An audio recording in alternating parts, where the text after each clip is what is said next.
Limousines, casinos, boîtes de nuit select, poupées russes et pierres précieuses, Moscou est devenue la capitale des grandes fortunes. Après New York, c'est la ville qui compte le plus de milliardaires au monde, 26 au total, et près de 60 000 millionnaires. Des fortunes éclairs amassées grâce à la flambée des prix du pétrole et de l'immobilier. Toutes les marques de luxe se ruent vers le nouvel Eldorado russe, qui sont ces nouveaux riches et qui profitent de leur train de vie.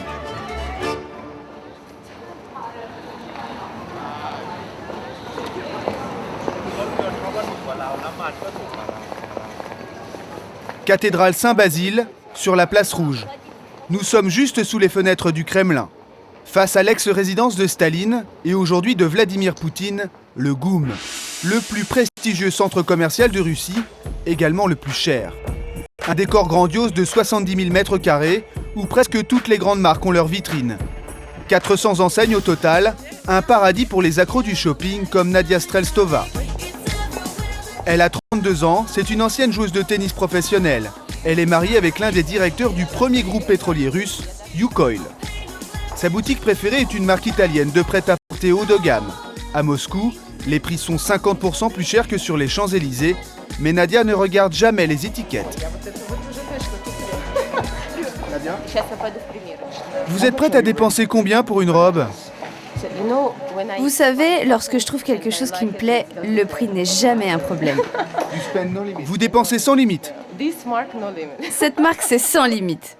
Aujourd'hui, Nadia est très raisonnable. Elle craque pour une chemise en soie, ce pull en cachemire et cette petite robe.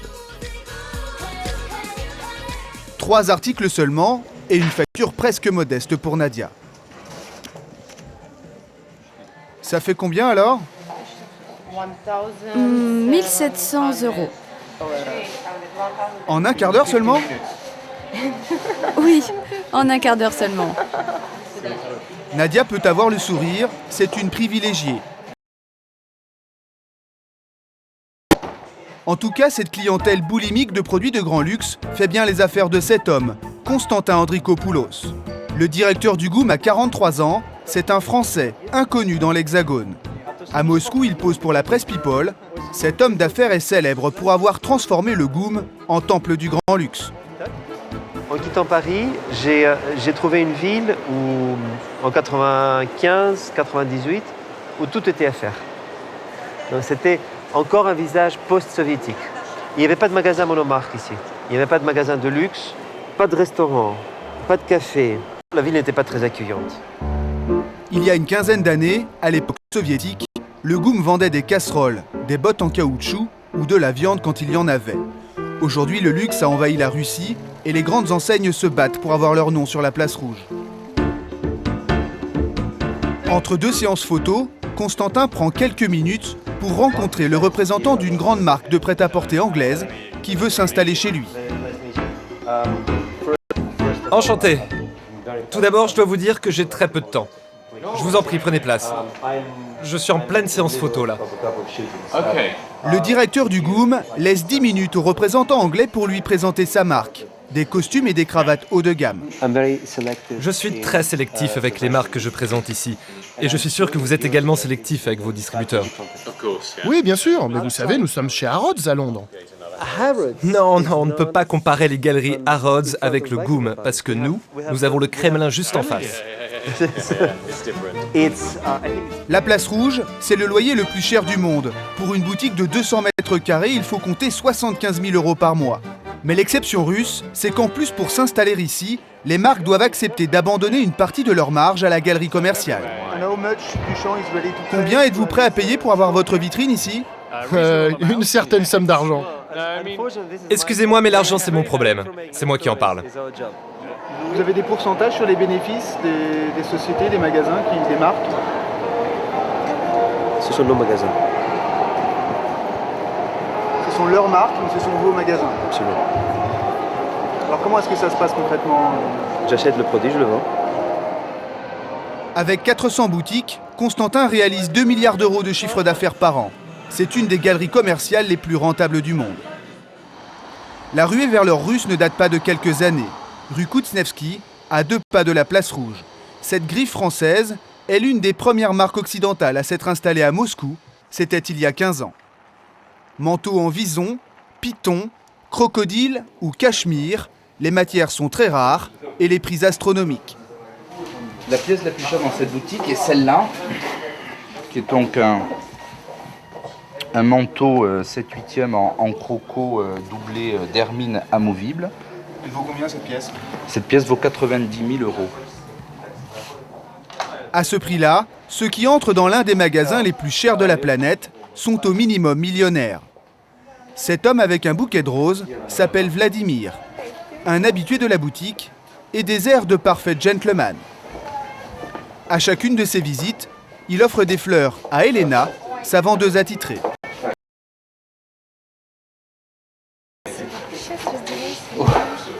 Bon alors, qu'est-ce que tu me proposes aujourd'hui? Commencez par enlever votre manteau au moins.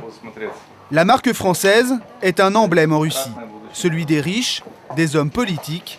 Ici, on les appelle les oligarques. Vous pouvez vous regarder ici dans le miroir. Ça vous va très bien. Oui, c'est vraiment beau.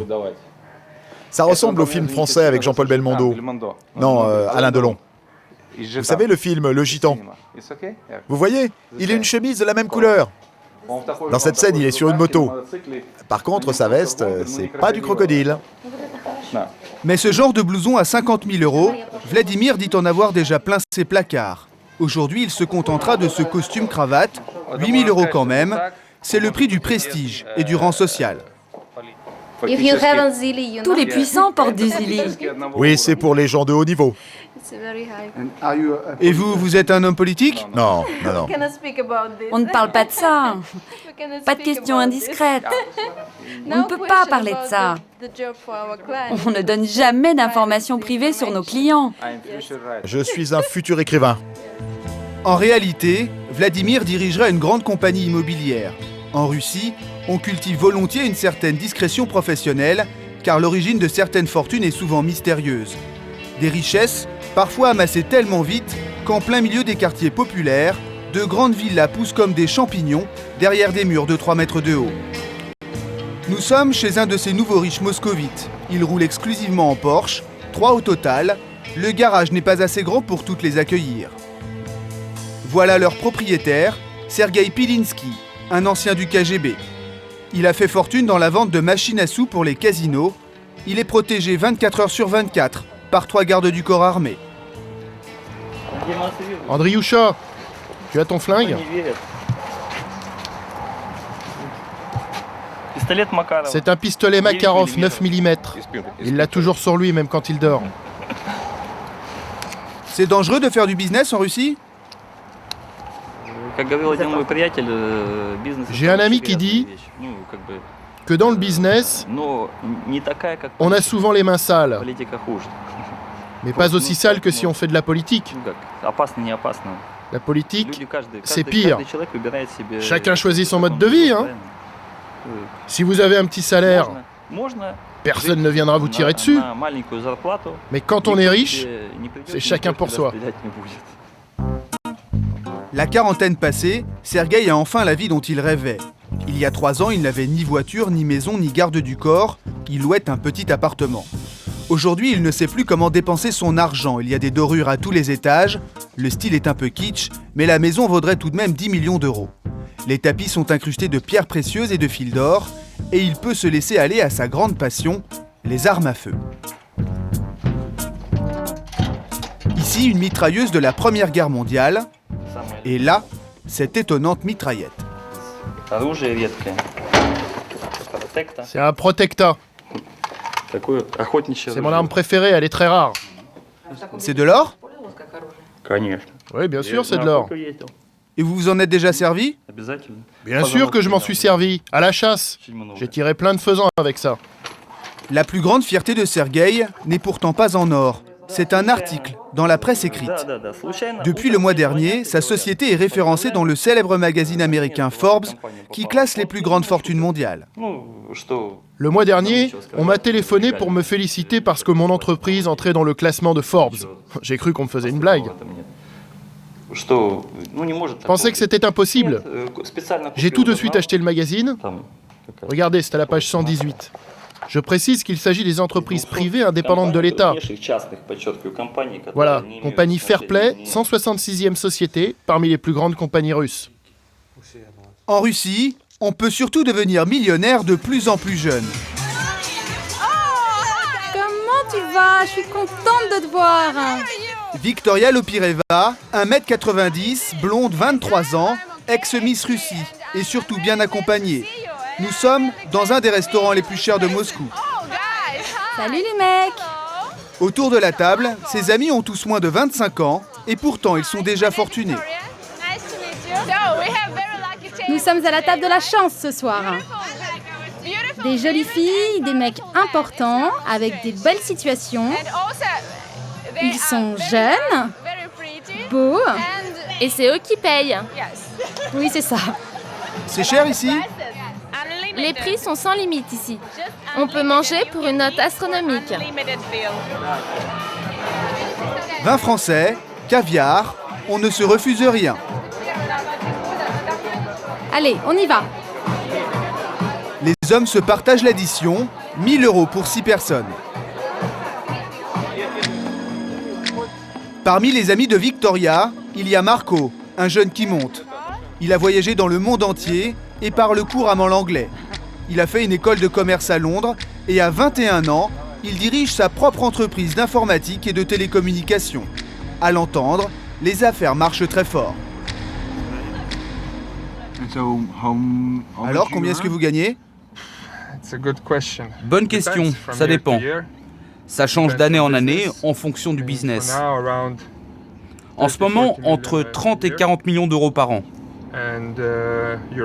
Donc c'est plutôt pas mal pour 21 ans. J'espère que je vais en gagner encore beaucoup plus. J'ai déjà tout planifié. Je veux être milliardaire avant mes 30 ans. Donc on va voir comment ça va tourner. J'espère que mon rêve va se réaliser. À Moscou, quand on est jeune et riche, on flambe. Et pour ça, les dandys moscovites ont leur boîte de nuit réservée. Entrez, mais vous savez, ici, c'est pas ouvert à n'importe qui. Le Bar Seven est le club le plus sélect de la capitale.